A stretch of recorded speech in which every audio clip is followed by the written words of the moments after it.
Sosok Anies Khairunisa, anak Panji Gumilang, ternyata mantan DPRD. Diketahui sosok pimpinan Pondok Pesantren Al-Zaitun Panji Gumilang kini tengah menjadi sorotan masyarakat. Ia juga didemo masyarakat karena dinilai menyebarkan ajaran menyimpang dari syariat Islam. Orang-orang dekat termasuk keluarga Panji Gumilang pun ikut jadi sorotan.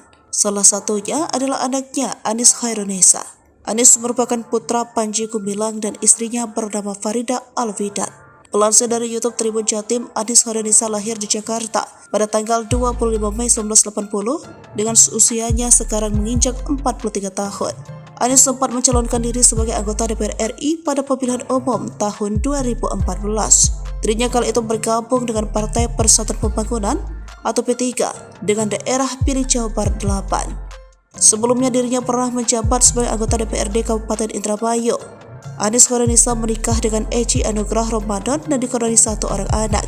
Untuk pendidikan Anies, ia menyelesaikan pendidikan di Universitas Usuluddin dengan jurusan Perbandingan Agama. Kemudian, Anies melanjutkan pendidikan strata 2 atau S2 di Universitas Negeri Jakarta dengan jurusan Manajemen Pendidikan. Selain itu, Anies sempat jadi pengurus HMI Cabang Ciputat, kemudian pengurus Teater Syahid Jakarta dan ketua pengurus olahraga Haki tahun 2010. Sebelumnya sosok pimpinan Pondok Pesantren Al-Zaitun Panji Gumilang kini tengah menjadi sorotan masyarakat. Panji Gumilang juga didemo masyarakat karena dinilai menyebarkan ajaran menyimpang dari syariat Islam. Sederet kontroversi yang dilakukan Panji membuat MUI Jawa Barat meminta Gubernur Jawa Barat Ridwan Kamil untuk menegur Ponpes Al-Zaitun. Menurut MUI, Ponpes Al-Zaitun telah melakukan banyak penyimpangan.